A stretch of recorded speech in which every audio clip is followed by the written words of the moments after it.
This episode of Hanging with Hardcore is truly special. We have our friend Wikan on the show, and he shares his journey about what it was like to go through blindness at the age of 13. He opens up and you can see he's 100% real. He's honest. He talks about how hard it actually was. And this podcast is an emotional roller coaster. At the beginning of it, when he's explaining his story, like, we can't help but to cry. You know, it's really tough to hear what he had to go through at such a young age. But what I like about this podcast is it gives us perspective on the world. You know, the world isn't always sunshine and rainbows. And what I like about this podcast is, you know, right now in the world, it is a tough time. People are struggling, but it can give us perspective about how others are sometimes struggling more than we are. I know personally, I have never gone through anything as much as Wikan has gone through. So what is just amazing about Wikan is he just has this positive energy and a positive outlook on the world.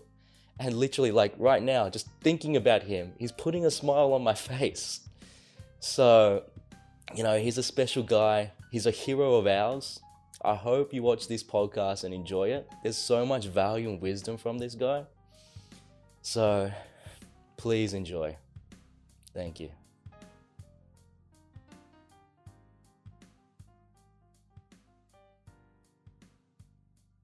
Three, two, one. Bang, bang. Bang, bang. Yo, bang, bang. Here we It's go. a little Wikan. different. This podcast, Hanging with Hardcore, episode number 7. Today is a very special one because we have a special guest on today. Dylan, do you want to do the intro? A little intro. Yeah. I'll let Wikan explain a little bit about himself, but for me personally, Wikan just has an amazing story that, I don't know, like when I think about all the people I know, Wikan's probably the guy that motivates me the most. Like, I don't know, whenever I see you, man, and I speak to you, like, you always put a smile on my face, no matter, like, you know, because I'm like a leader in our group and, you know, in our initial community and all of that. And sometimes I feel down too. So I feel like one of the guys that lifts me up is Wikan. And you guys have all met him briefly. This is like our first time to get to know each other even more today. So it's going to be really fun, but I think you got a strong, powerful message that can really help the entire world. And you know, like with times are tough right now with like coronavirus and all of that. But I think you're going to bring a very unique perspective to the audience, and it's going to be, you know, I think one of our best podcasts by far. Yeah. So yeah, man, can't wait to have a chat with you. Let's go, boys. So yeah, tell us a little bit about yourself, Wikan. Yeah, thank you, man. Thank you, guys. I'm really happy to be in this podcast. I think I never been in the podcast before, especially an English podcast. So this is really a truly amazing experience for me. And yeah, like what Dylan has just said, my name is Wikan, and I'm 24 years old now. I'm living in Bali, Indonesia. So yeah, that's pretty much all you need to know about me at the moment. And I'm a visually impaired. You also can call it. I'm a blind person. So yeah, take it away, guys. Yeah, so like, can you tell us more a little bit about your blindness? Because that's a big part of your story.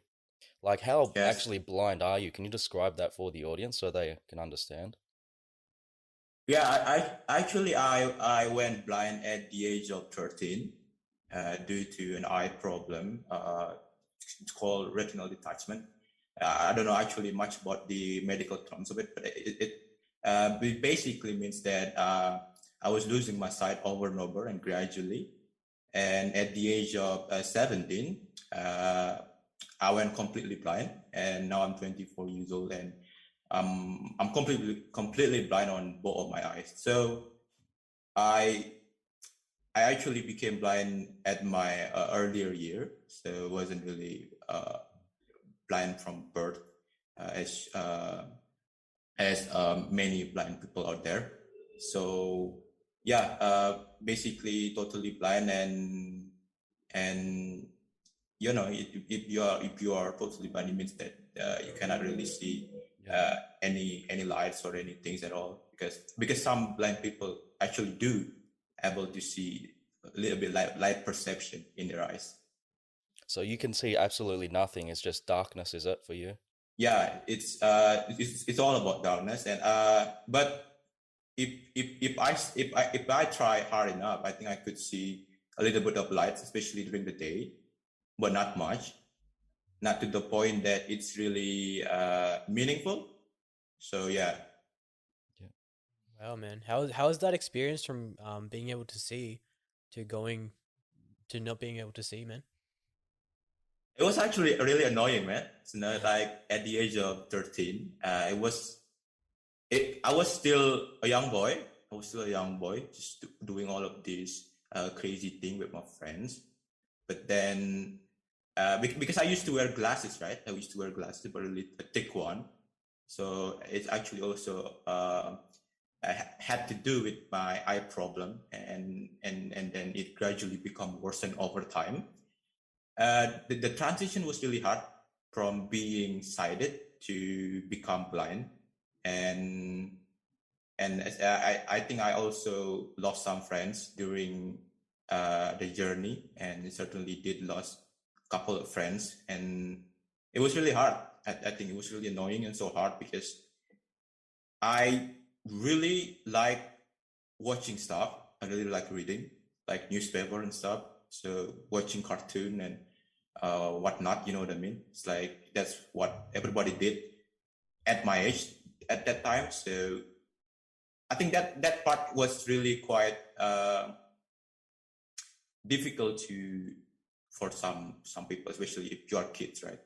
So yeah, I think that part was just the transition from being able to see, and then now you become a blind person. It's really hard because the visual aspect you really get to get a grip and get used to with your new environment.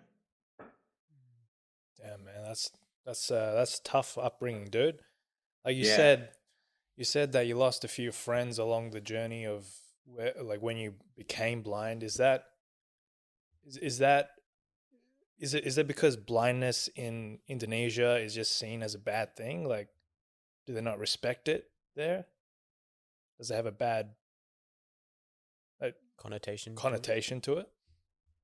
No, I think I think it's really eventually comes down to not being part of the group, because when you are blind, you basically can do a lot of stuff, right?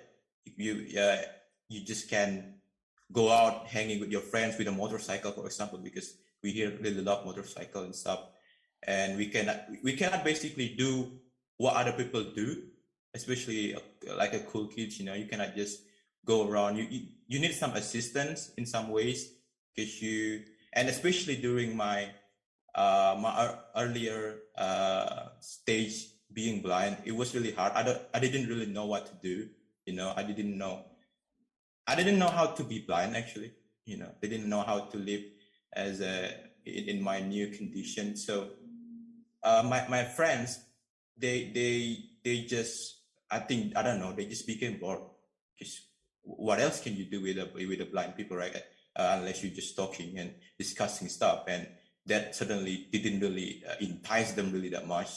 So but I think that's also a good thing, that I think I lost a couple of friends that just were not really have a potential impact, because they don't like to discuss things and just Sure. create meaningful value more than just some superficial stuff. So yeah, I did lose a couple of friends on that part, I think. And I'll tell you what, like going through all of that, I know for a fact, like your mental ability and your mindset is on another level, man. Yeah. Because like people don't realize, like, going blind, that's one thing. Losing your friends on top of that, that's another thing. And then just the way it restricts you, I can't imagine, how lucky we are, especially being in Australia, extremely healthy and all of that. And the eyesight, it's one of the major senses that we have. And man, like Yeah. Sorry. True, man. I think what really the most the huge transition was just trying to be. I was always trying to be a part of the group, right? Just want to be hang out with a group of people. Trying to. I wasn't trying to be different. That's the thing, right? I wasn't trying to be different, but being blind certainly put me on a somewhat spotlight. I would say, because you are just the different one now, right? You are the one. I mean, you are different than anybody else in terms of a visual condition or maybe a physical condition, and that was really hard for me. And I think I did learn how to be. I think how to be not different is certainly more interesting, because you if you are the same, then it's really hard to stand out, and right. that part I did not really get during my first or 3 years becoming blind. So did that lead to depression for yourself? Not really particularly a depression, because I think I got a lot of supporting system. It was just really annoying, to the level that I hate everybody. It was like, if you're going out to the new places, going get a new gadget, having a new girlfriend, for example, it's like, yeah, no, I cannot do it. It just I dwelt a lot during that time. It was really annoying experience of my life. The transition was just it was just bad, but thankfully I got a couple of friends. I think I got a lot of mentors. I read a lot of books to just put me in a good mood, in new positive mindset, and just I'm just trying to have a new mindset that it's not the end of the life, right? It's not your end of your life, and it's actually a lot of good things that you can do even when you're blind. All right, man. Wow, I'm a bit taken aback because it's. But one thing is, man, like hearing that what you said, Wikan, and like seeing your attitude, it's so motivating, man. Yeah, I hope you know that. Yeah, man. Thank you. Yeah, right. So that's really kind of my next question was your positive attitude, or your such kind of happy look on life. Like, where did that come from? You started talking about books there, or your different mindset. Does that come from reading books? Does it come from a certain few people in your life? How do you stay positive? And you say it's annoying. Annoying is not probably the descriptive word I think a lot of people would use. So it kind of, it's really, really impressive. Like, where did you get that positive mindset from? I especially didn't really get it right away. It was a hard journey, but I think what really kept me going at that time is just trying to understand about myself, knowing about actually being blind is not really the whole point of me being exist in this world. It's not like, okay, now you hand a life that sucks. Probably what are you gonna do now, right? What are you gonna do? Like, are you gonna just keep it going at the bad direction? No, you can't certainly do that. But what you can do is just, okay, now my life sucks, right? My life sucks. But then what's the point? What am I gonna do about it? I just keep pushing this question into my head, like, nobody will give you shit about, if you're dwelling all the time about your life. I don't think that, I didn't really think that will do me any good. I don't think that will do me any good, and I don't think that it will do anybody good. So I was like trying to, okay, now you got to be tough, right? Being blind is just one thing. You can do a lot of things. Right? That's not the end of your life.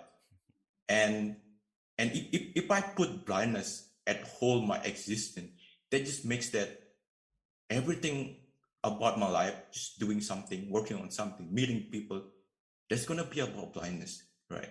I wanna avoid that. I wanna keep going with my own life, just trying to have as much as fun as possible, but I want to do something that just will put me on the spotlight to be not identified only as a charity, as a type of a charity that people need to pay attention to, but actually more than that. And yes, I got a lot of people, but I think that mostly coming from the internet. I read a lot about interview on YouTube about people just, there are a lot of worst case scenario that people are going through. And I think me just living in Bali, I think that's more than powerful enough for me to just start to act toward my future and just being responsible. I think really, man, just really comes down to the realization about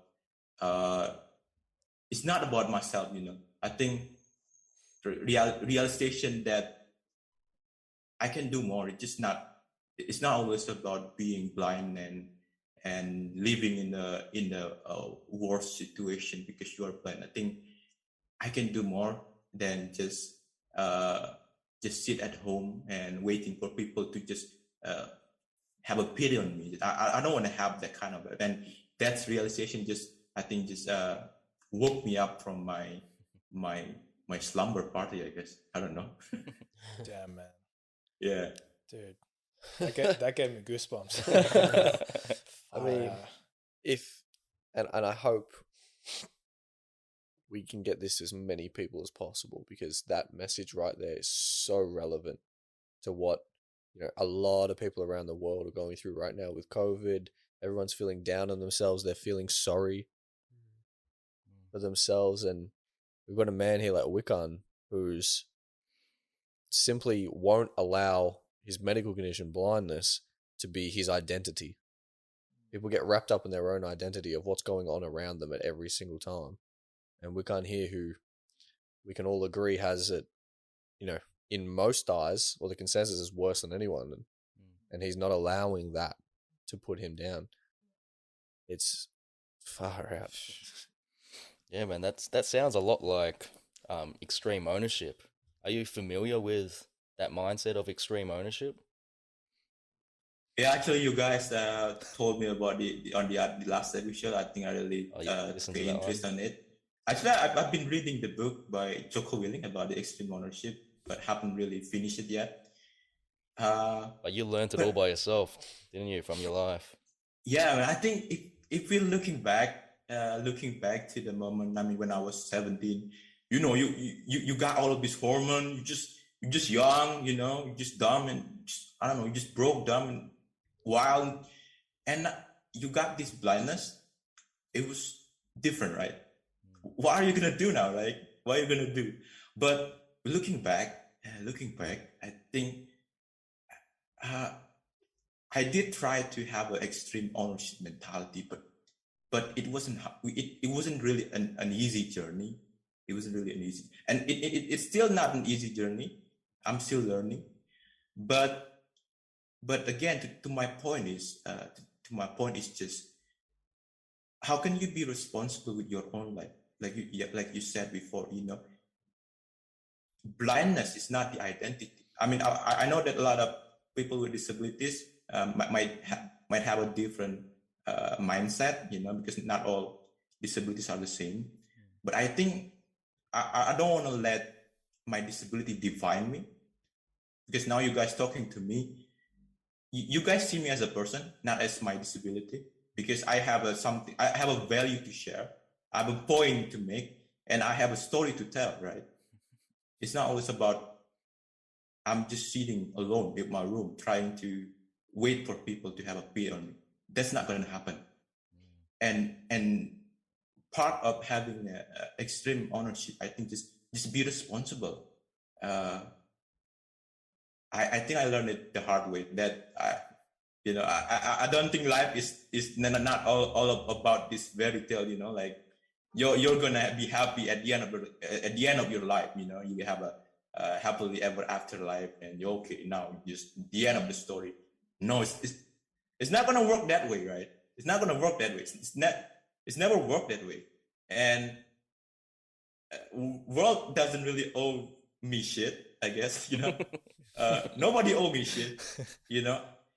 The only one that gonna push me toward my goal is, myself. And I think just realize that it's really hard. For sure, man. Yeah. So you say Because because I kept thinking that work will work for me, without me ever even doing anything. It's just like, work, and it's not gonna happen that way. Yeah, man. Everything you say is just facts. Like, it's so powerful, everything that you say. And especially when you say, life is not a fairy tale. You can't live in this, ideal world. You're going to face problems somewhere. So like, what would you say is some of the hardest things that you faced growing up and eventually becoming, I know, like, you were 13 when you went blind, but then what are some of the challenges that you faced after? Some of the biggest challenges. The first 5 years of my year going blind, 13, at the age of 14, 15, and until 17, that was the crucial age.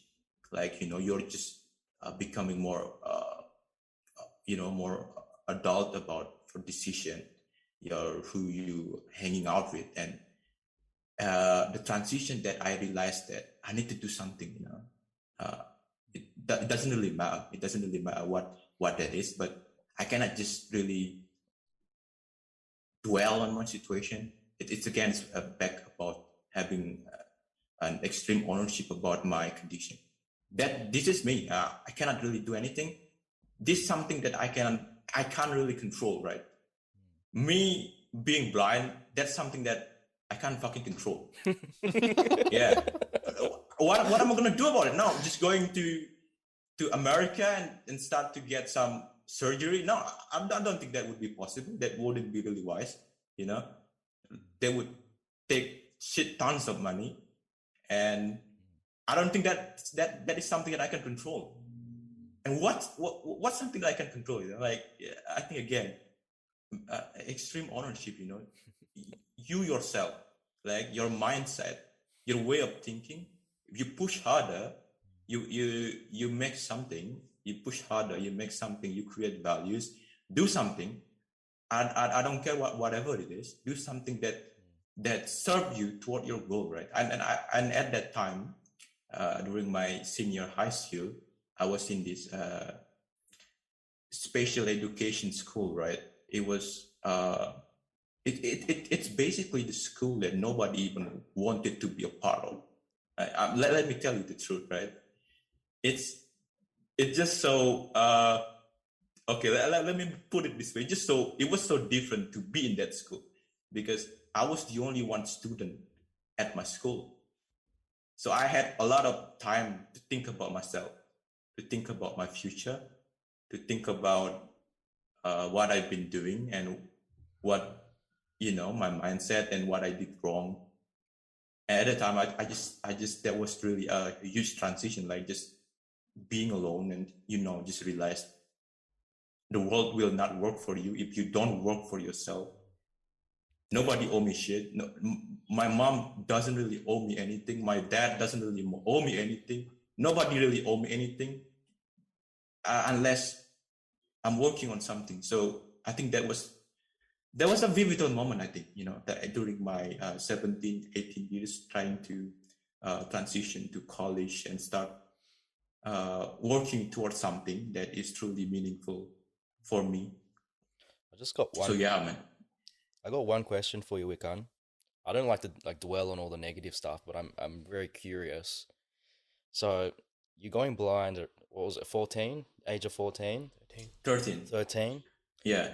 I just want to know, like, what did you actually, like, what was going through your mind when you can see your eyes deteriorating month on month? Like, you must, like, are you feeling extremely frightened, scared because you're 13? Like, I can't imagine doing it now at the age of 28. Like, you were 13, you're still a little child.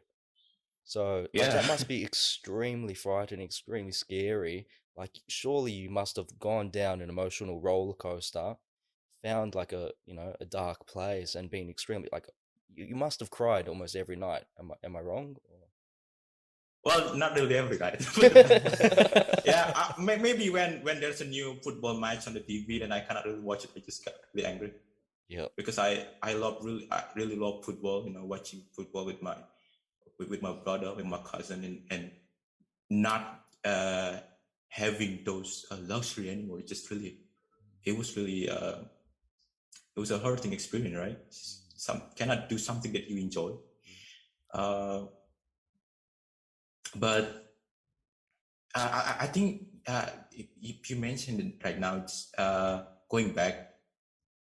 I was also not on my. I think I was waiting on something, right? When the first 4 years of my my blindness, I think that something will fix my blindness. That's what I thought. So I was in this machine. If you ever watch The Matrix, right? I'm in this sort of the Matrix, right? Because I kept thinking that, oh, okay, in the next 1 year, I will go back to normal, right? I will go back to normal. Everything will be okay, and I can hang out with my friends again. I can watch football, I can watch soccer, whatever you call it over there. Everything will be back to normal, right? That's what I thought, like really, until the age of I think around 16 or 17. That really didn't really happen, and I was thinking to myself that, wow, that was some hard shit, right? Yeah. I kept waiting on something that it just out of my control. Yeah, that was out of my control, guys. Why I would think about it? Why I would think about being normal again? Sure, that would be nice, That would be nice to look at, I don't know, like watch soccer and watch pretty girls again. But no, that would, that wouldn't really happen. I was on the metric. I need to unplug from all of this mentality. That's not gonna do me any good. But again, I think what you just said is really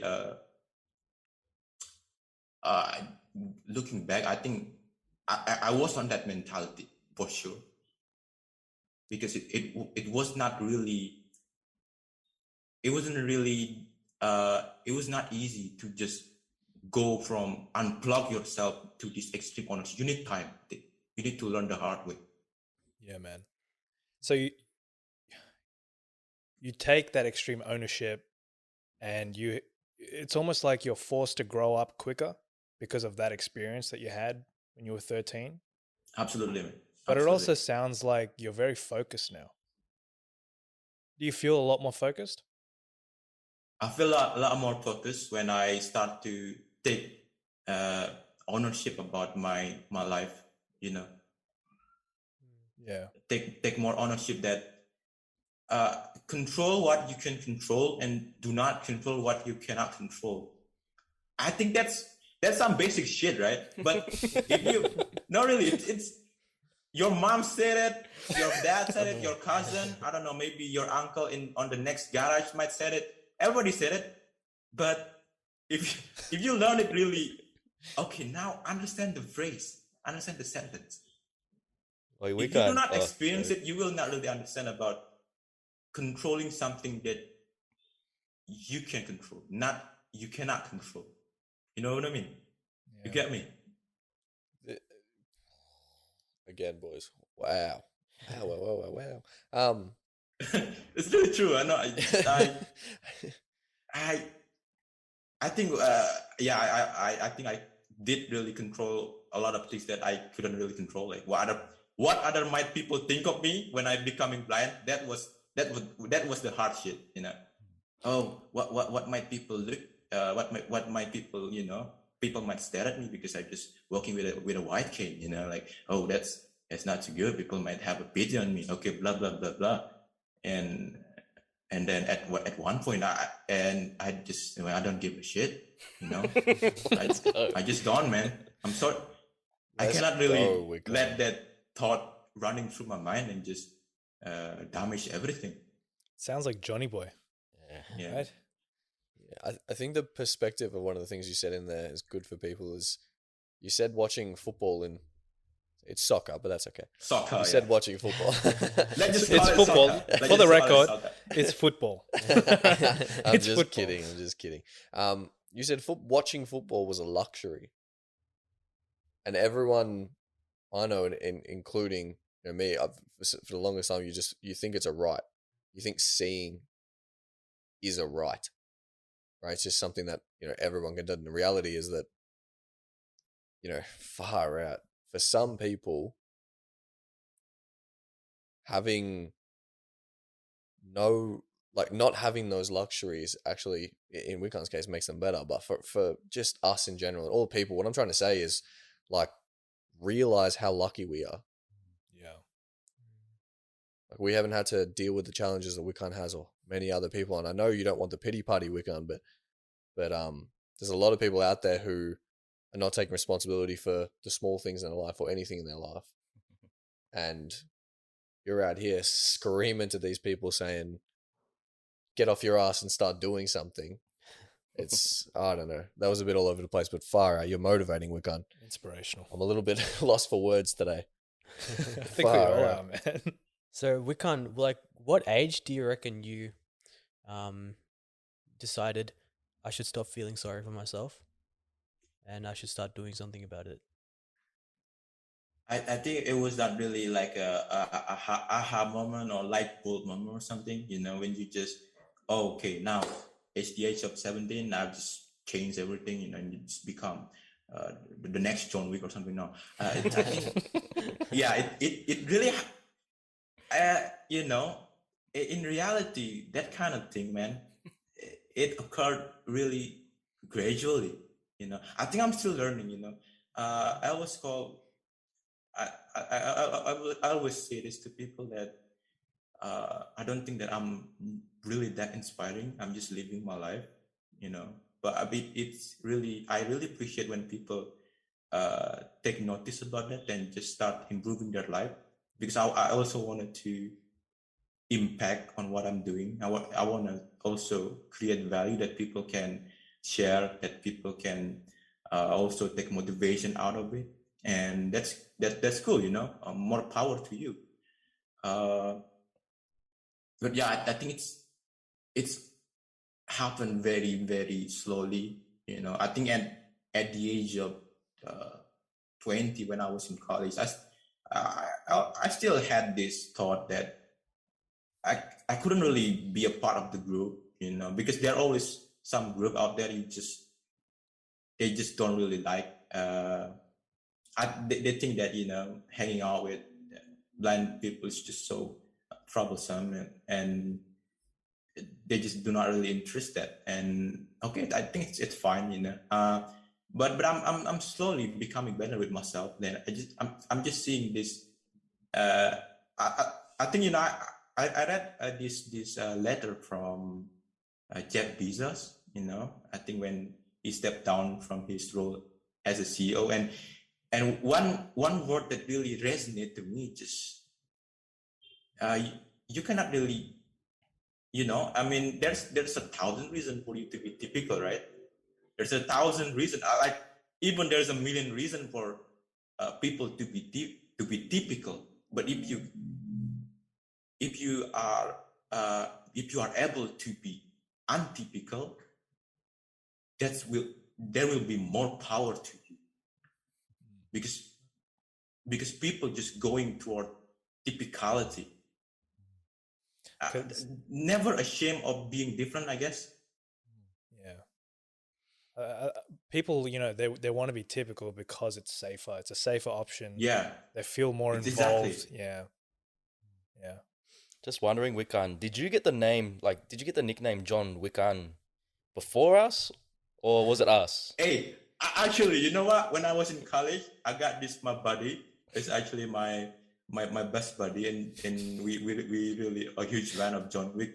And I was always keep telling him, you know, when we came into the class, yo man, what's up, John Wikan? I like that. I like that. You know, you just put an A and N at the end of John Wick.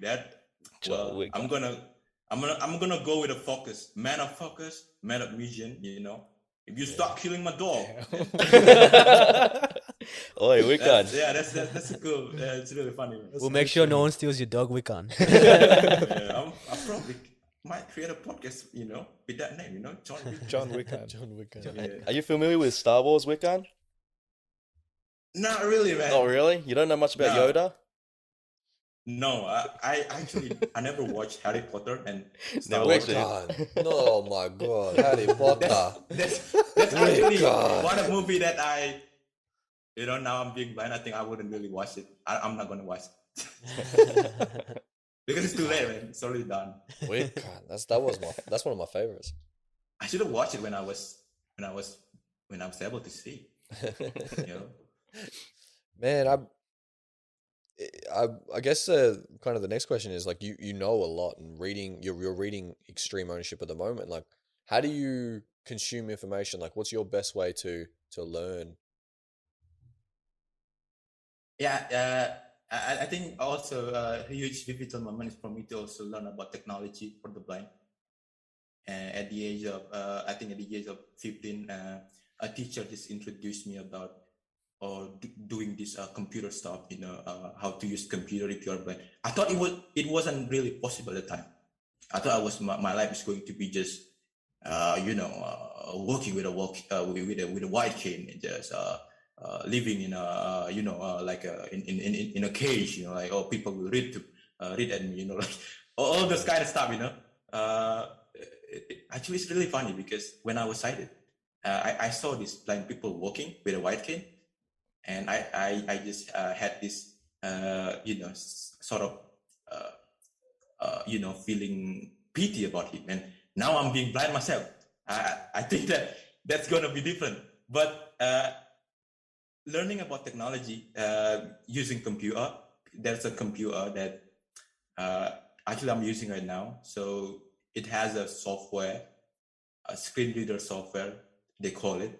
So it will pretty much convert any text within your screen to be to an audio output format. So that's how I usually consume any books, any material going online, you know, Twitter, Instagram, all of this kind of stuff and whatnot. You know what I mean?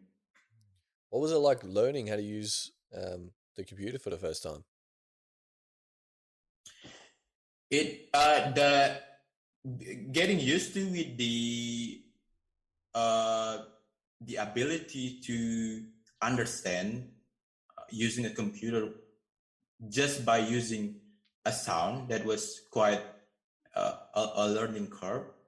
So at first I didn't really understand what the computer just said back at me. It was just so gibberish, right? So I don't know how to do this, you know. I don't know how to do this with my life, you know, just having this computer and stuff, because I was very visual at before my blindness. That's the thing, you know. But yeah, and actually that's also open up a lot of opportunities, you know. I think I met a lot of interesting people, you know. I learned a lot of valuable knowledge, significant knowledge through computer, through internet, I guess, to be exact, and smartphone. Now I think I'm very technology literate. You know, I think I can use any technology without problem, and it certainly changed my life.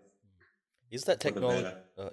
Is that technology only in English, or is that in Indonesian as well? The technology itself is in English, so the synthesizer, that's what they call it, the language that they use, it's in English. So the accent and stuff, and everything is in English actually. The book and everything that I've been consuming lately since the age of 17, I've been just taking every material in English because I think that there's an division value of it. There's more knowledge in English, more than in Bahasa Indonesia, for example. So yeah, it's very resourceful, I guess. When did you get good at English? I don't think I'm good at English at the moment, man. So I'm just Man, you're swearing perfect, stuff. dude. You speak English better than I do, mate. No, you know, like I don't really care about grammar. I just keep going and going and on and on and on. That's good, man. Because I think what really matters is just you guys understand what I'm talking about, and I understand what you're talking about. I think you get me, I get you. You know. Yeah. And learning English is I think was also a huge part that pushed me toward where I'm at right now, because I can consume all about material books in English more than what I can consume in my own language. I watch a lot of movies in audio description. So there's actually every movies that release on the public, it will accompany with a audio description in it, so blind people can really watch. And I really like watching movies and watching interviews. Started to also listen a lot of podcasts during that time, and everything was in English. So I learned through that experience, and I also met a lot of couple of English speaking friends on the internet. Internet was a really life-changing experience for me as a blind people. So Sure. But did you have to really like touch up your English before you started using this software? Because yeah, how did that actually work? Because you would have gone blind. Your English wouldn't have been that good before, right? Yeah. It would have been after the fact. Yeah, I think I learned English along the way. I did have some English lesson while I'm at the elementary, but yeah, everybody did, right? Everybody did. But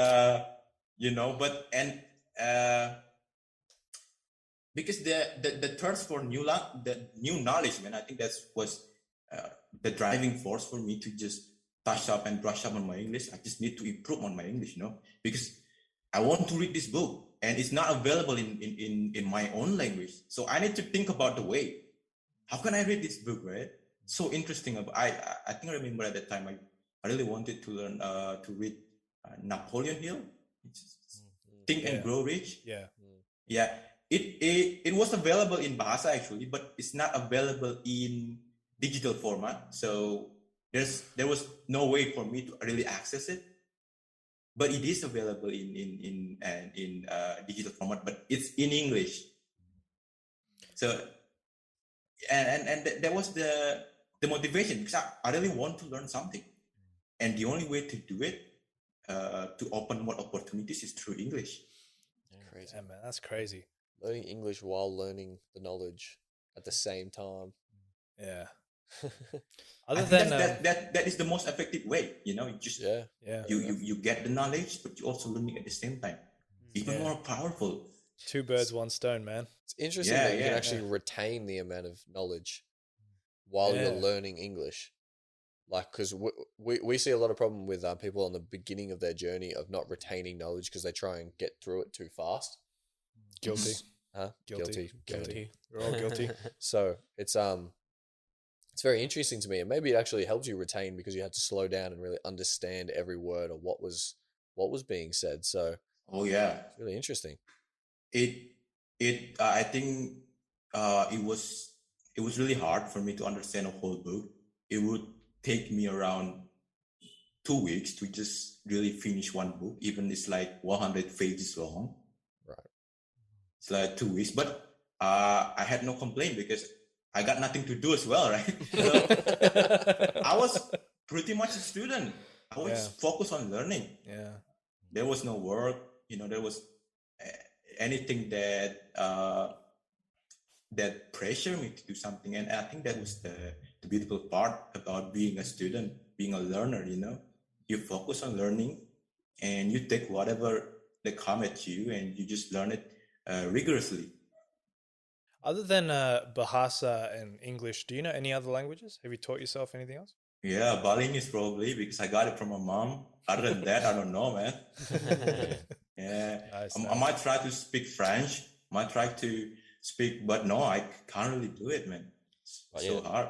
for the audience as well, like Bali, so what Indonesia is like thousands of islands, right? Many Right. islands. They all, Archipelago. yeah, they actually are like different countries. So they all have completely different languages. Yeah. So people always think like, oh, Balinese and Indonesian language is the same thing. But the Indonesian language is like a newer language to unite all of Indonesia. So they can actually, get along and communicate. So they're completely different languages. He's learned, 3 completely different languages. And I And don't, even then, we don't really get along that well. But yeah, this is true. The Bahasa is the official language, and Balinese is the language that I use every day. In my daily conversation with my family, with the people in my village, and whatnot. You know what I mean? Speaking of daily language, what's a day in the life of Wikan look like for the people?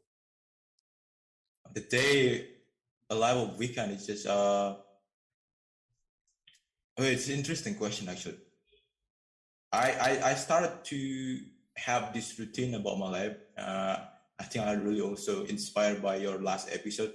Like how to really schedule your life. Just wake up at 7, and on the worst day maybe I wake up at 8. Never late than that, and start to have coffee. I also been picking up running lately with my brother, so just running, and I would actually hold his elbow and we start running. And yeah, I've been also doing some workout, and also create a content about, but it's in Bahasa, so to actually educate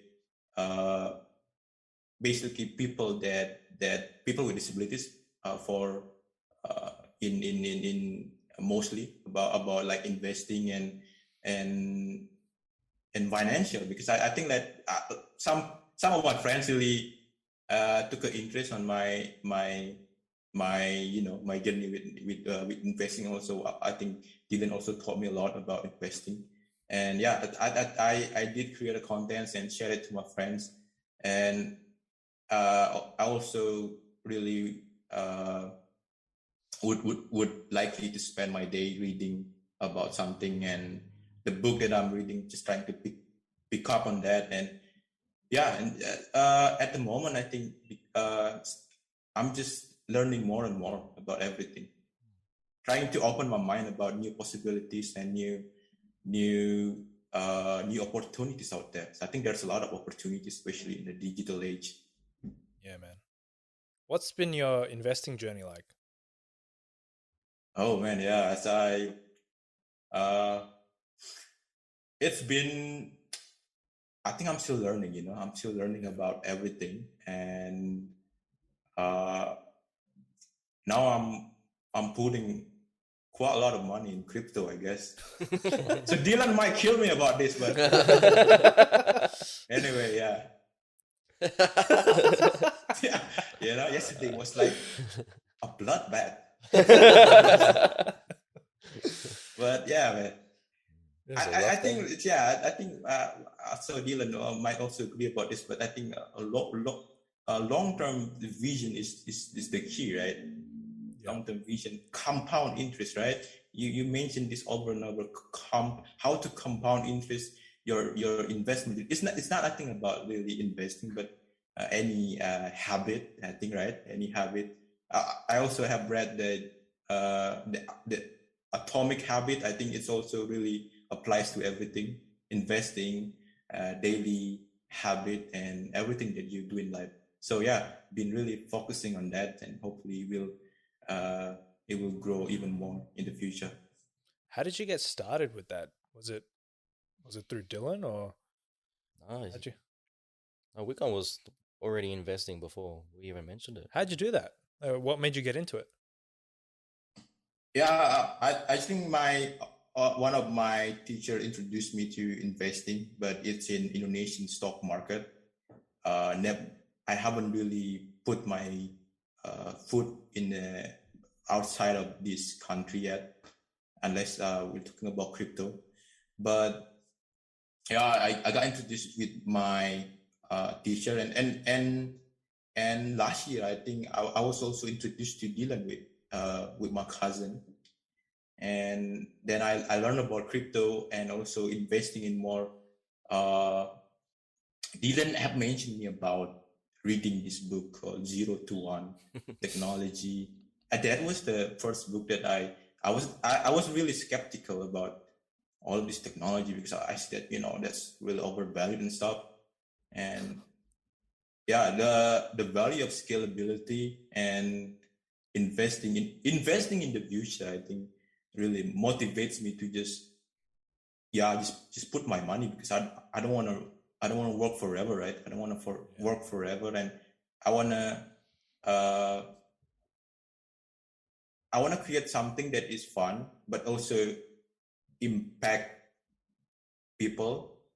So that's actually my goal as well, to not just work until I die, but also to be able to then have fun while also creating values for my community, to the people that might really take a values out of this lesson. Would you say that's your number one goal, that what you're trying to do? Yeah, I want to create something that will be really beneficial to my anybody that would listen. I think that's really. I know you guys really inspired by me about my journey, but I think I really am really inspired by you guys about what you're doing. I think that's really a cool journey to have, and not a lot of people will really understand, right? Not really a lot of people will really get what we are doing, but having this mentality, this untypical life, just trying to give to the society through experience, through my knowledge, especially in investing. That's, I think, one of my journey that I would like to accomplish in the future. Damn, man. Yeah, that's so powerful, like, especially because our audience is mainly Australians. A lot of Australians, they complain that life is hard here in Australia, and just like with our journey of like we want to achieve financial freedom for ourselves, and then that will give us financial freedom. That's the word I was looking for. Yeah, yeah. I was like, what is the word? There must be something with freedom, but I keep replaying this movie from Braveheart. They may take your life, but they take the freedom. What is the word? Yeah, then Dylan just said it. Financial freedom. That's my goal, man. I think the same as you guys. I'll tell you what, though, financial freedom. I mentioned it briefly before, like about Star Wars. I reckon you could probably need to check it out, because you remind me of Yoda. He's a real wise Really, guy, man? real smart dude. Is that the guy that just keep talking in the backwards? Yeah. So right? your English is not like that, but like he's really smart. So he trains all of the Jedis, right? So he trains all the people. So I kind of see you like Yoda, real smart and wise for your age. And then I kind of mix you with like a little bit of Kevin Hart. And then boom, we got Wikan.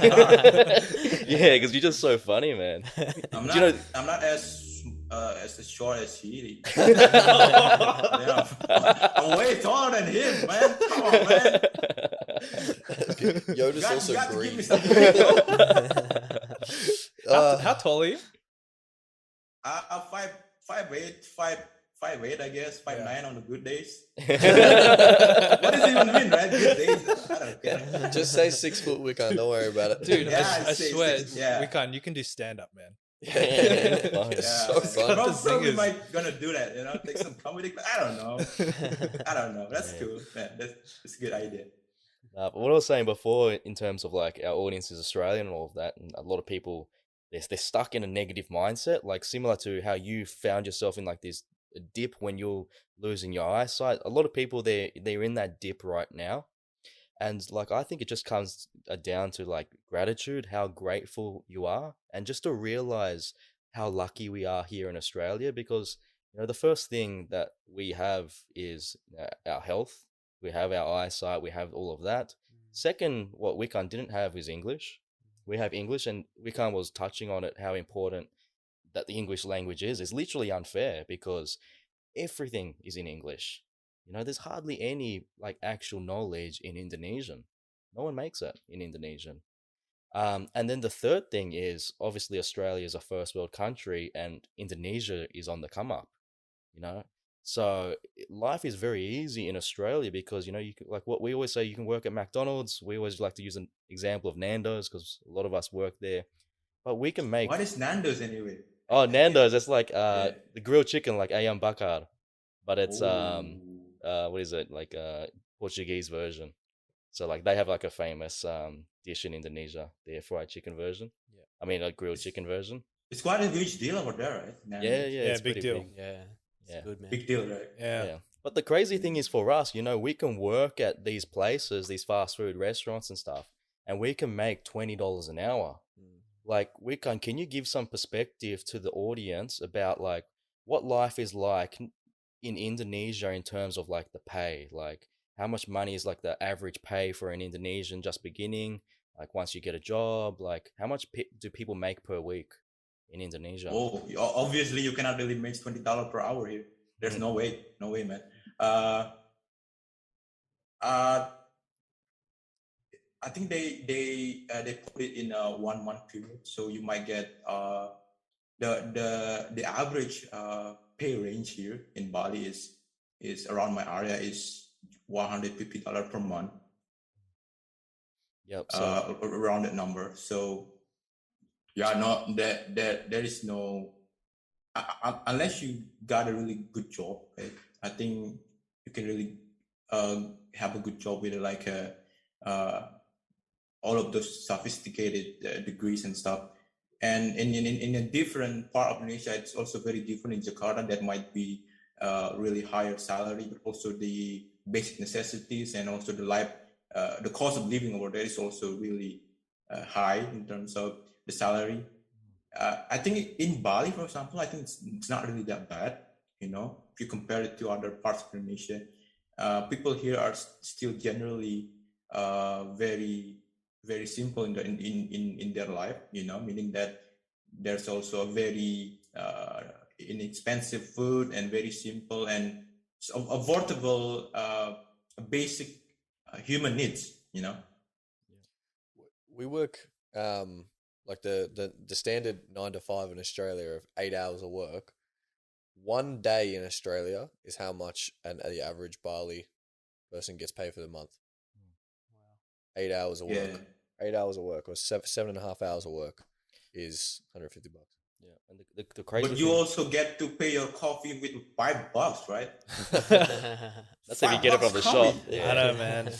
Why don't you just make it yourself, man? Yeah, you tell them, Wikan. Tell them, man. We've been preaching Brew the this for coffee or years, something. Wikan. Yeah, brew the coffee, man. Yeah, so you guys would be averaging $5 a day then. If it's 150 for a month. I think that's the math, right? That's a but coffee a around day. 150 per month, Mm. 200 maybe at the highest. I think the thing is with Bali, like so many Australians, we're so lucky to be able to go to Bali. And we all call Bali our second home, because we're always traveling there and we love, Balinese people, because they're very similar to yourself. Everybody's positive. You're just on another level, Wikan. But the Balinese are generally happy people, right? really good human beings. Yeah, they're always smiling, man. I don't know even what that means. Yeah. But the thing is, like when we go to Bali, most of the time we're hanging around in the tourist areas where it's all built up. There's a lot of money there in terms of hotels. There's big, brands like Marriott, Hilton, and all this type of stuff. There's so much capital there. Nusa Dua, yeah. Yeah, like Nusa Dua, Seminyak, Canggu, and all of Yes. that. But that's not Bali. That's not. Most of Bali is still rural in terms of villages and all of that, right? So like what we see is not the true representation of overall Bali. And like you were saying, Wikan, in terms of Bali is maybe more well off than other parts of Indonesia, most of Indonesia, it's because of that tourism. I believe, the rest of the world has brought so much money into Bali, they can feed off of that. And, when you go into the villages in Bali, you can see what it's like. But then if you go to other parts of Indonesia, it's actually much worse. Yeah. Hey, Wikan, when we say an average monthly wage is $150 to $200. What kind of jobs is that person doing? Something with a lot of people here work for government. There is a huge fascination about working for the government, even if it's not a permanent work, so you just have a contract, and that's usually the pay range. A lot of people of people here also work for the tourism, I guess, because that's the good money, right? Like also Dylan just said, the money is in the tourism, but during this pandemic, and we can really understand what really happened. You just hit the huge blow, and people just are wandering around and trying to get a new job with a less skills. And now I think that pay range is usually will come up if you work for accountant and stuff. But I think that's the average price. It's also really again really depends on the regency. The different regency has a different salary mechanism, and yeah. And I know these guys, making $150, $200. They're not working 8 hours a day and having 3 hours of breaks like people in Australia are. 2 days off. Yeah, and 2 days off. They're working all day, every day, 7 days a week, 365 a year, just to be able to get, the necessary to live kind of amounts of money. Exactly, and I think people here are also just really struggling right now, and because of the pandemic, right? They don't really know what to do. Let me tell you a quite quick fun fact, because I just remember it. I know that never really been to Kuta, even if I'm a Balinese, because just like you said, just so there's a lot of tourism over there. Just like I don't think that everybody Balinese, I don't think that they've been to any places that is popular, even if it's in their own in their own island.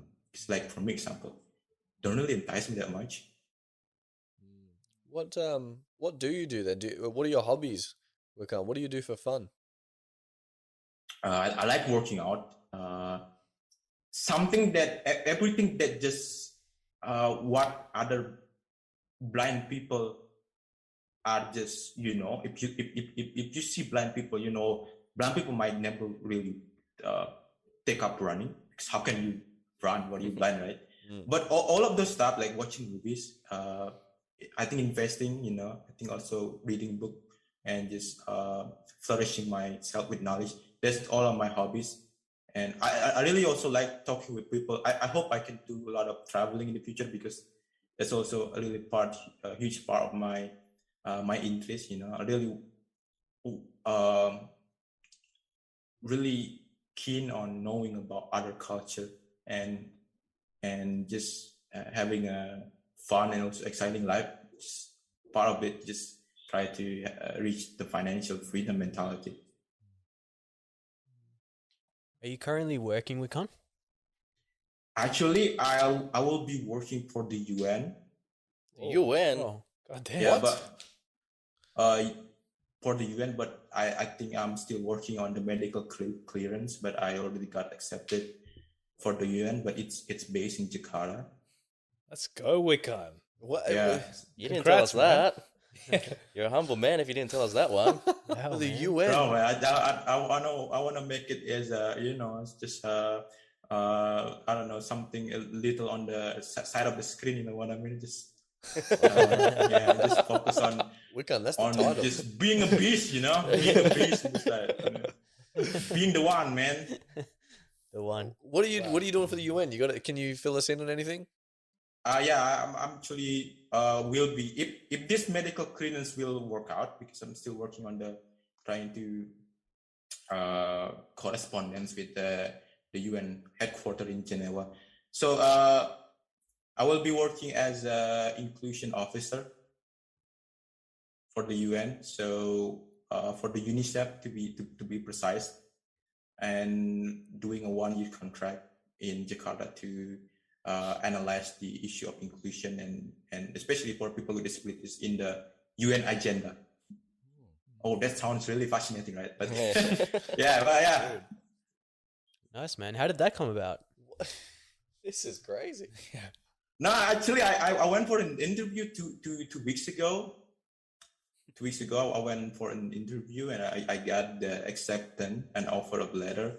But yeah, like I said, I'm still working on the medical clearance thing. So it's quite complicated, and hopefully it will go as according to plan. So let's see. But yeah, that's I think what I will be working on for the next 1 year or so. That's exciting. And at the same time, also just trying to have fun and working on my financial freedom dreams, I guess. One thing about Wikan is unapologetically him, right? It's Like just him. for a lot of people in the world, and I'm sure all of us feel like that, including Wikan. It's you're always finding yourself, right? But Wikan, you are just you. Yeah, Like man. there's no other way to explain it. You are the perfect representation of yourself. There's no facade, fugazi. Wikan is Wikan, and What is fugazi though? That's Oh. one word that I don't really that's understand not a about word, English. mate. It's not a word. Sounds It's not a more word. like a Lamborghini or something. You know, like something like It's not a word, A brand Wikan. of a car brand, something like that. Wikan, do you know Matthew McConaughey? Yeah, man. Yeah. Matthew McConaughey. It's something he Dallas Buyer says. Club, yeah. It's something he says in a movie. I don't know which movie it is. Wolf of Wall Street. Oh yeah. Wolf It's of Wall all, Street. it's all Wolf of fugazi, Wall Street, man. Yeah. Yeah, he says it in Yeah. there. Wolf of the Wall Street zone, yeah. Wall Yeah, Street. yeah. Yeah. We have a joke running in the dojo that Doc looks like, he acts like Matthew McConaughey. So if you want to like Oh, wow. imagine Doc, Wow. imagine Matthew McConaughey, Yeah. and that's Doc. That's Daniel. Wow. It's really funny. I can't imagine Australian speaking in a Matthew McConaughey type of accent. Do it, Doc.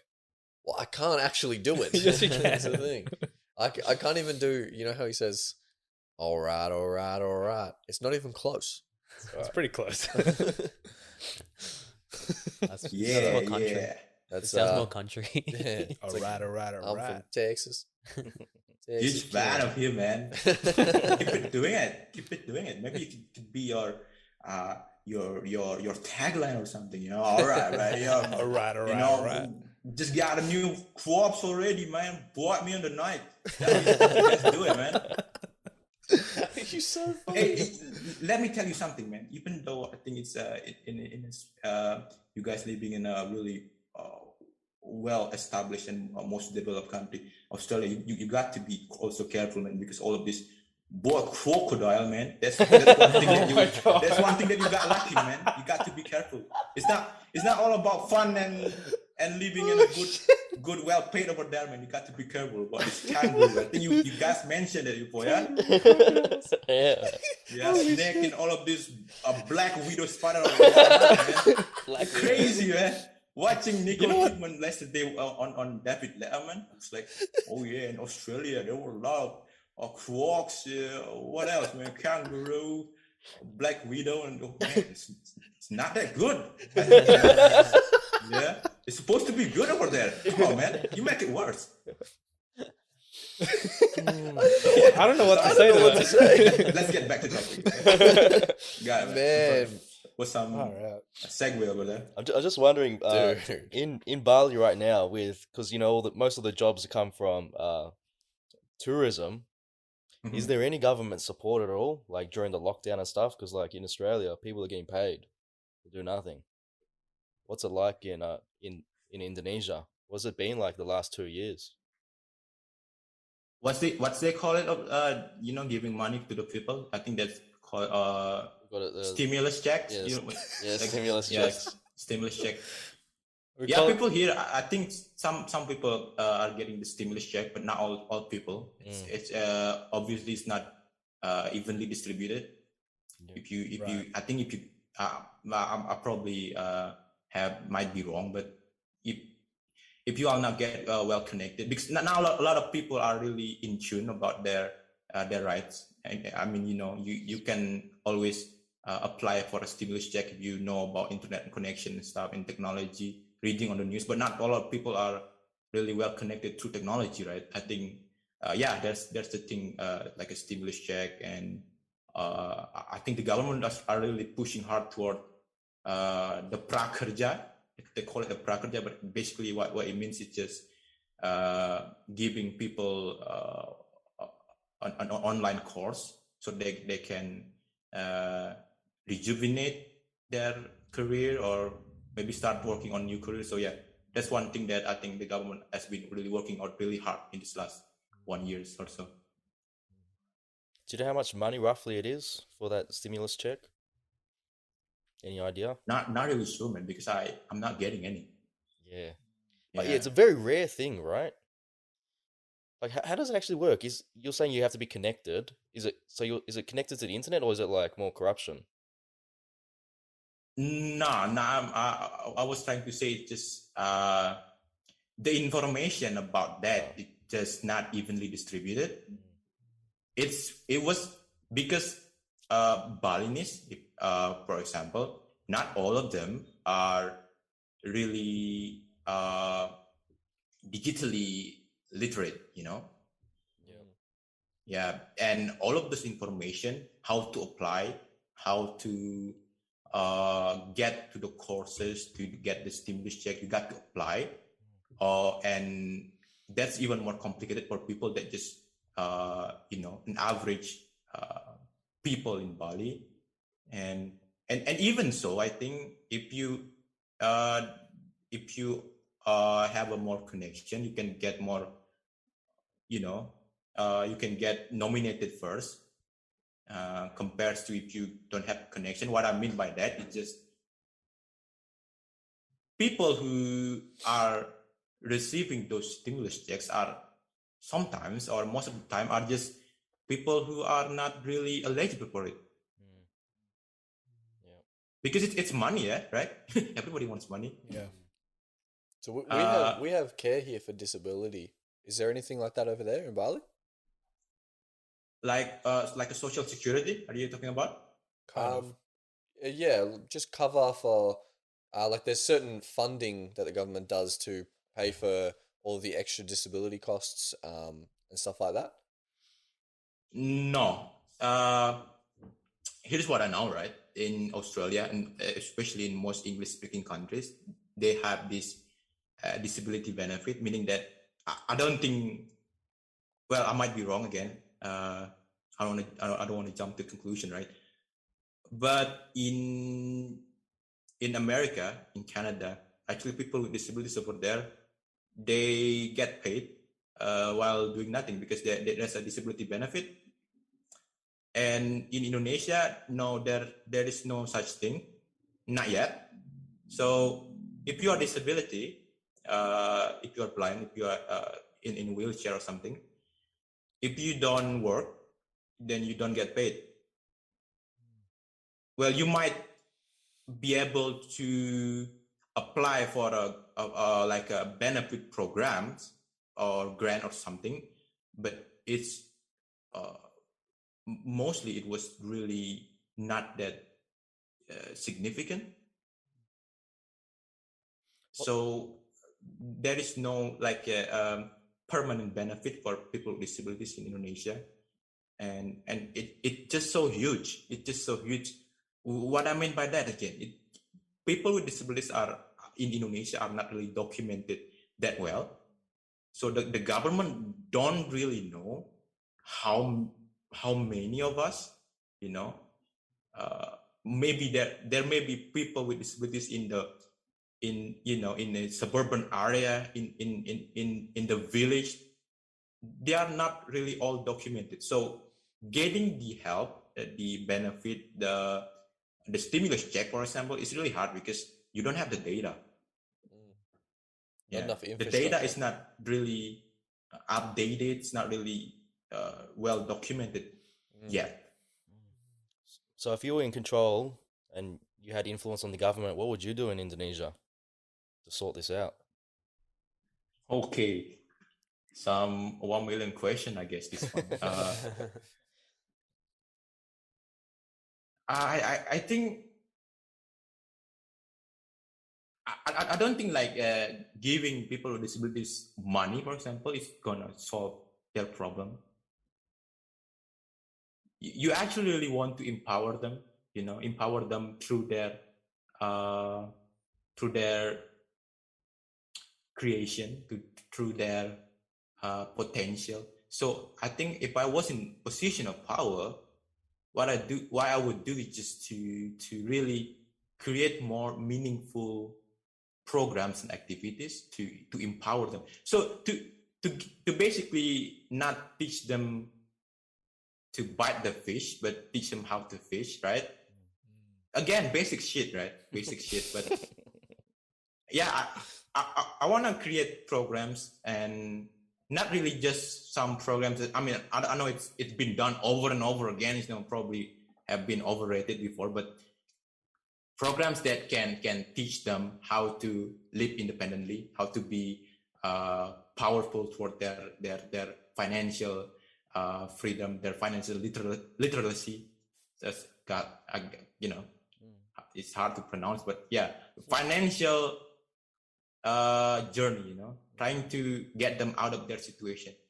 And by giving them the money through disability benefit, it's not gonna only solve the, it's not always gonna solve the problem, I guess.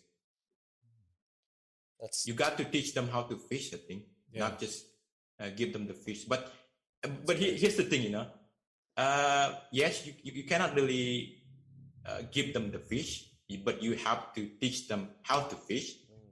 But sometimes if you leave the man alone, he will figure it out, right? That's a good one. Leave the man alone. He'll figure it out. I mean, leave the man alone. He'll figure it out. If he's hungry enough, right? That's a good perspective to have, yeah. But then if I was in power, I think I would probably do a lot of good things. But then I think people with disabilities are just, there's so much benefit. There's so much, it's really easy to be helpless if you are disabled. It's really easy, There are thousands of reasons to be typical, to be helpless if you are a disabled, and nobody would care. And probably people would think that, okay, I mean, that guy is disabled, it's okay for him or her to just sit alone. Because what? Because they are just disabled. Nobody will think about it. But then that's the thing, I think you got to really push these people to be more proactive and to be more productive in their life. What a beautiful because it's just so easy to be not taking full responsibility of their life if you're disabled. So easy, really. Let me tell you this, so easy. What an answer. And nobody would even complain if you do that. Because what? Because they are just, just people with disabilities. That's what they should do. Just, do not work and just, waiting for the benefit. One of our first podcasts was on top 5 heroes. I guess, I just want to know, Wikan, who are your heroes? Like, who do you find motivation, inspiration from? Yeah. Is this in real life or in? It could be real. It could be fiction. Anything, man. Or virtual. Yeah. Yeah, like online. Who are the people you admire?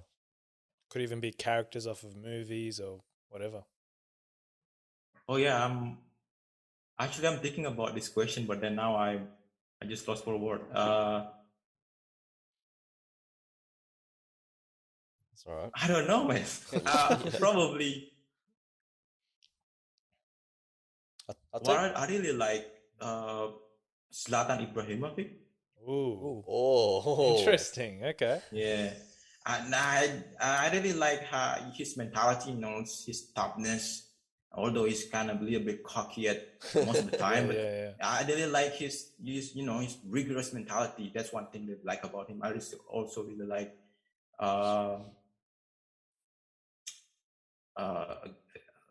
Jordan Peterson. I think his character, the way that he he sees problem in his society also really do really some most of the time really gets to me. And I think I really like someone that just who I consider to be a hero is someone just not gonna give up with with his or her situation, trying to be the best of themselves. And yeah, I mean, who else? I think Jeff Bezos is a cool dude, I think. Let's go, Jeff. Eh? Yeah. Who am I to say he's a cool dude, right? But yeah, I think he's really his vision, I think it's really resonates when it comes to like a creation in a digital world. Joe Rogan, probably. I really like his attitude, like working out and stuff. Really also like him, huge fan. Anthony Pompliano. Bang bang. Let's go. Bang bang. Dylan introduced me with Anthony Pompliano. At first, I didn't really understand about what he's talking about, but then now I think really a huge fan of his perspective. And I have a lot of heroes, but then I'm still figuring out. But people around me, I think you guys also doing really amazing things. Really, I'm really inspired by what you guys doing. People around me, I think that's what really also motivates me to move further. I'll tell you what, Wikan, I think you have a key message as well that not many people have the ability to see, especially if they're younger than the age of 30. And I think I've personally got there, and I can see that you've got there even quicker than myself. And that's in terms of you're very proud. You really do love yourself, because it's when you change into a man when you start to judge yourself by the contents of your heart and your mind, instead of what you look like or how cool you are perceived in society and all of that. I get a real strong sense, like, that's why, like, when you talk about the past, and then you talk about you overcoming all of that, there's a big smile on your face every time. And I think, Really? Yeah. I didn't really notice that, but yeah. Yeah. So I think, am I correct in the sense that you feel like you're very proud of yourself because it's you, Wikan. You, Wikan, have overcome this. You, Wikan, are in such a strong mindset right now. Not many people would be able to do this at your age. Like just by talking to you, I'm bloody proud of you. I think we all are. I've nearly cried so many times in this podcast. It's crazy. So I think this is like some sort of knowledge that's not really spoken about on the internet just yet. It might start to be spoken about in the next, few years or so, and we'll try and bring light to it. But I think that's what it's about. When you're actually content and happy with yourself, you as a human being, and I think that's what you got. Do you think I'm correct in that way? I know you want to be humble and, 100%. I think doing something that serves your purpose and toward your goal and taking full responsibility, it was not easy, but then it bring me a lot of dividends because I know who am I, know myself really well. Not really well, but again, I'm still learning. But I think that a part of it, huge part of it is just to understand about yourself, to really understand about what your goals, because you want to have a vision in this life, right? I wouldn't be here without my vision, not in a physical sense of it, but vision is more broad than just the way to see something, it's the way to see your future. What are you gonna be? What are you gonna do in life?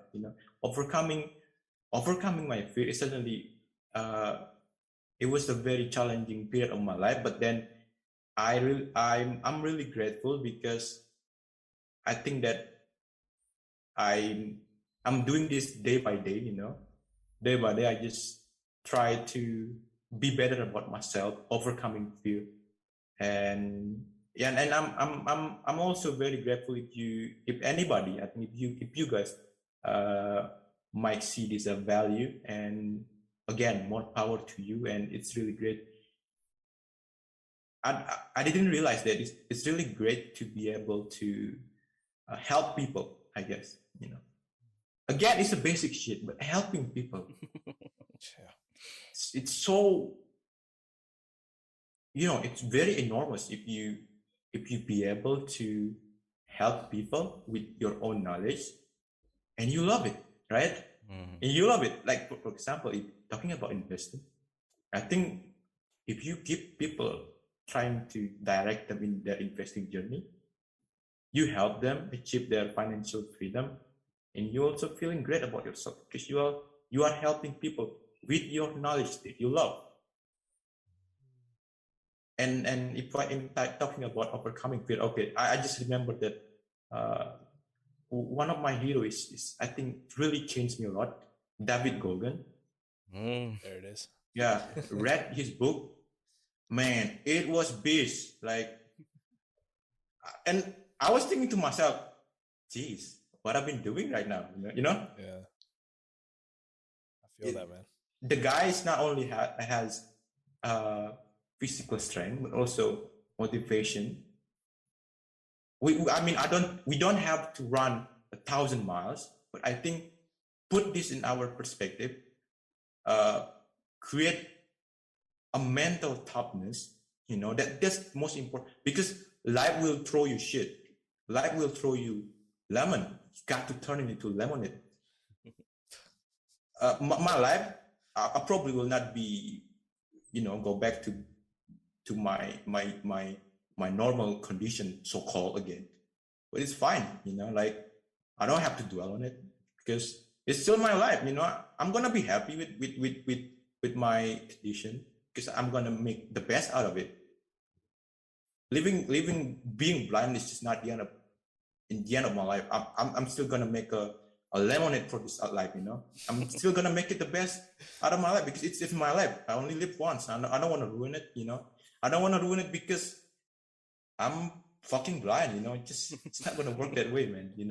Again, I'll tell you what, Wikan, you and all of us here and the guys at Hardcore Headstart, we're so similar in the fact that we got a very serious side, the knowledge and do work and all of this stuff.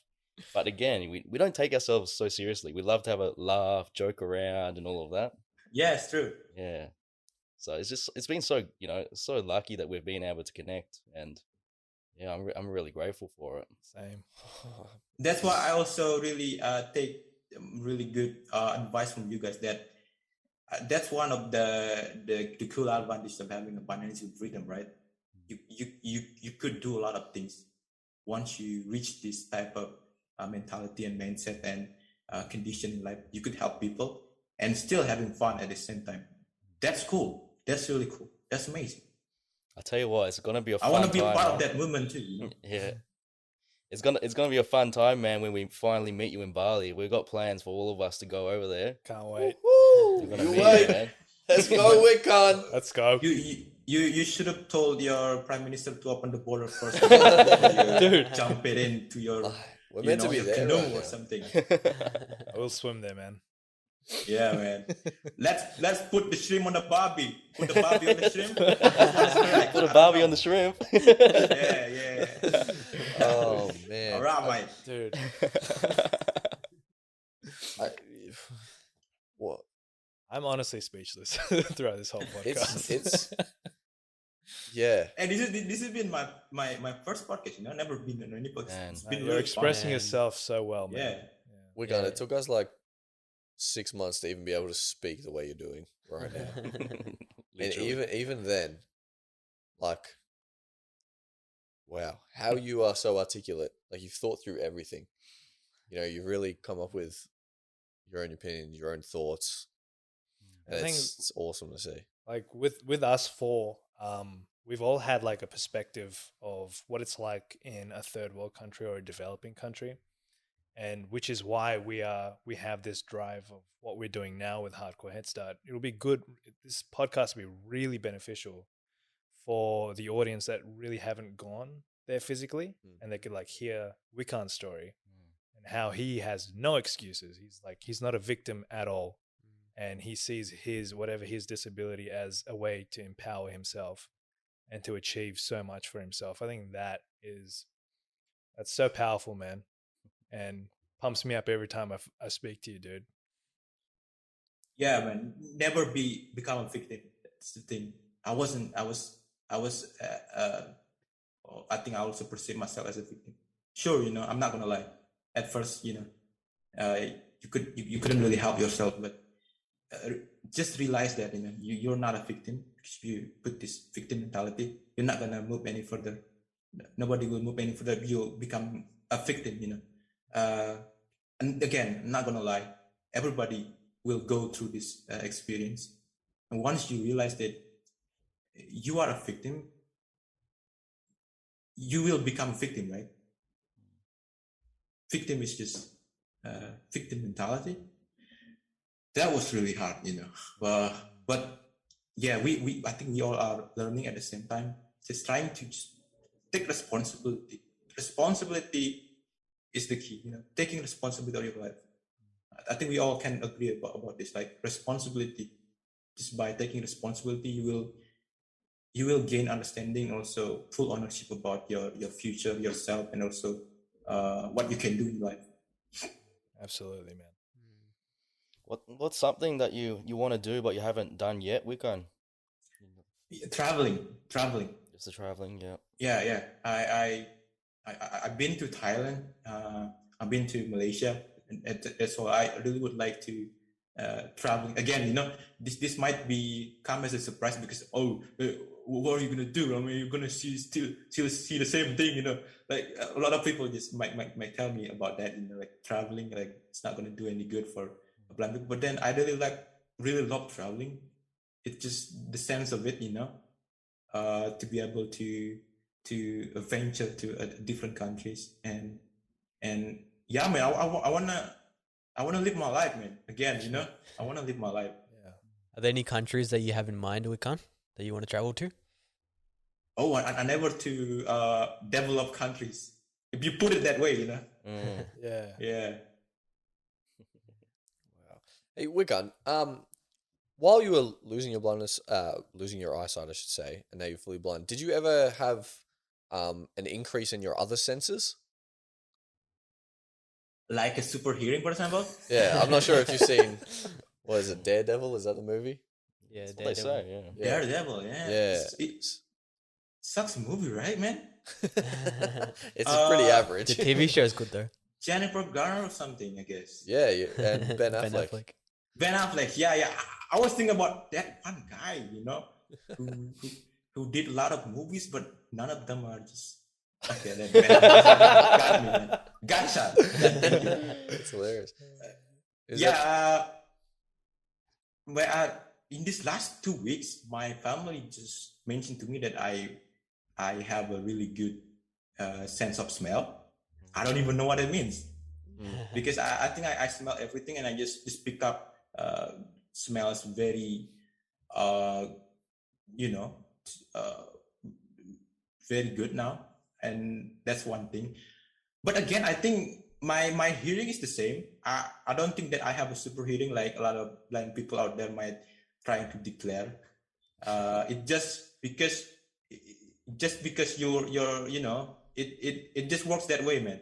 If one of your senses turns off, the other senses will just pick up more vibration, I would say, more in tune. And yeah, I think now I only got my sense of hearing, my sense of smell, and sense of touch. I got to work on that, really. But not to the point that to the Daredevil type of thing. You're not fighting crime? No, man, just some basic shit, I guess.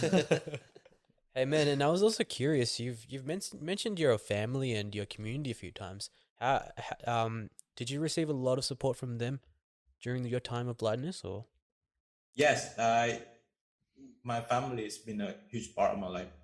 It's not only my dad, my mom, and my brother, but it's also my cousin, my big cousin. All of it, just very, very supportive, And yes, there might be times that, okay, now you're gonna have to be this way, but then at the end of the day, they really understand about what I will be in the future, what I'm doing, and I certainly would not be here right now if it wasn't really for them.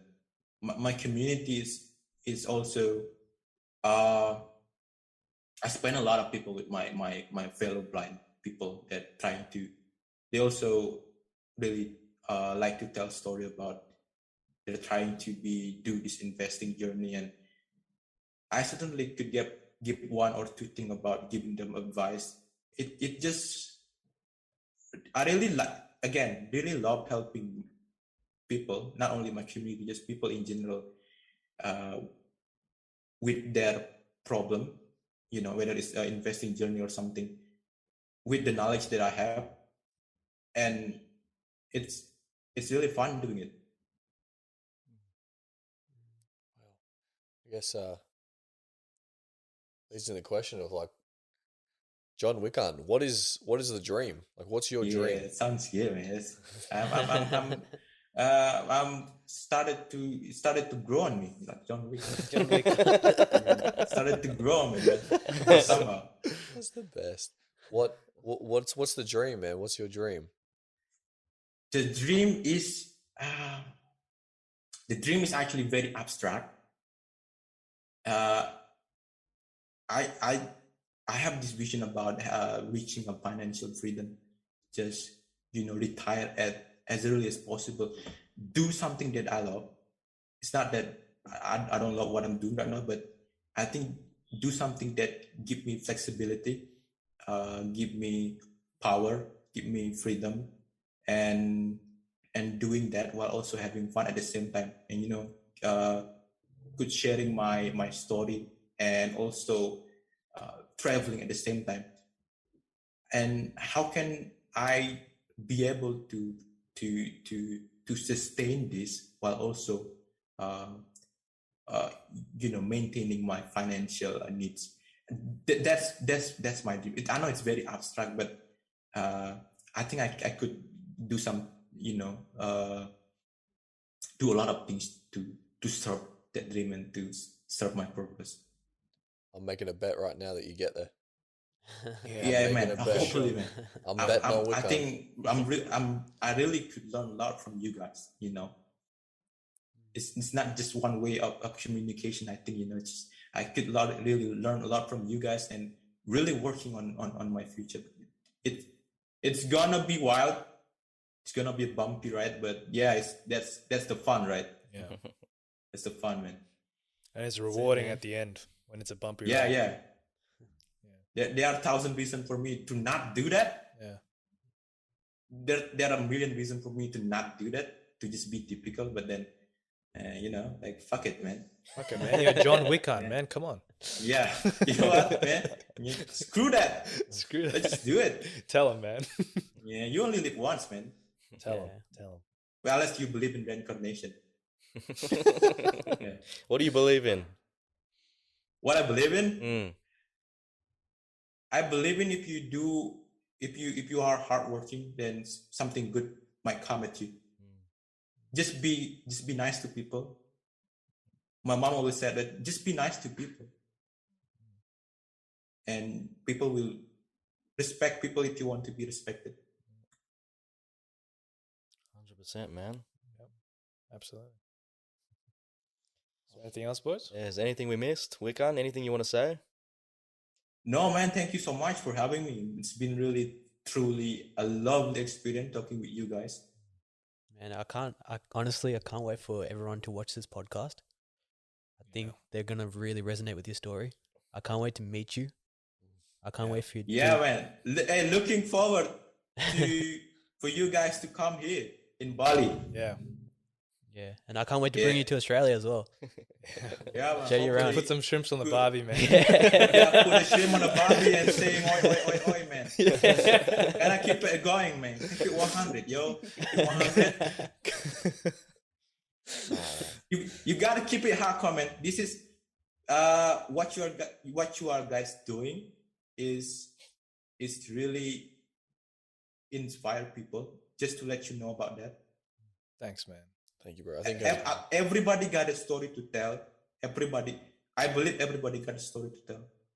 And what you are guys doing, what the story that you guys telling, I listen to it on every episode, while I'm working out. And why I really like it, because it's so relatable. Like I knew Dylan, and I still know Dylan. Sorry for my English. But what does it mean, like knew him? Like, okay. I think I know you guys. Then your advice, it's something. It's just very relatable, right? Because we are just an average individual. We're not just some Tony Stark, just giving, okay, you can go to the moon right now, okay? How I'm gonna do that, man? No way. This is some advice that everybody can do, mentality that everybody can apply in their life. Thank you for sharing this to the world, and I hope you guys will be able to do a lot of positive things, and also killing it in the future. I think it's an honor and a privilege to be able to speak to you. I can see on the faces here already. It's motivated us another step. Thank you, man. Emotional It's couple been of fun. hours, but it's been really, really worth it. And also, thank you very much for trusting us with your story. You have a beautiful, beautiful past, and I already know you have an incredible future. So Yeah, man, I can see you doing big things, Wikan.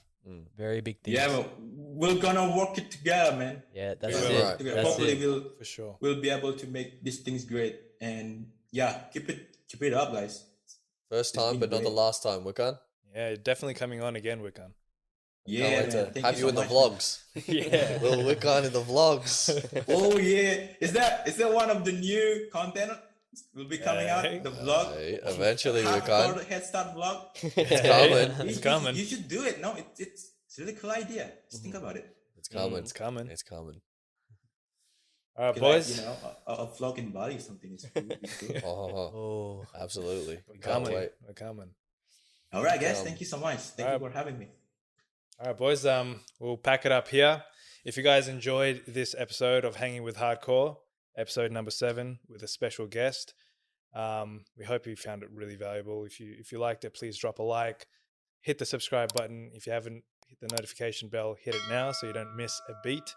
And comment down below what your favorite thoughts about are on this podcast and what you thought about Wikan's story. And if this really touched you guys like it did for us, please share it with your friends and family and loved ones. We greatly appreciate it. And we'd love to share Wikan's story with as many people as we possibly can. On that note, back it up. Pack it up. Back it up.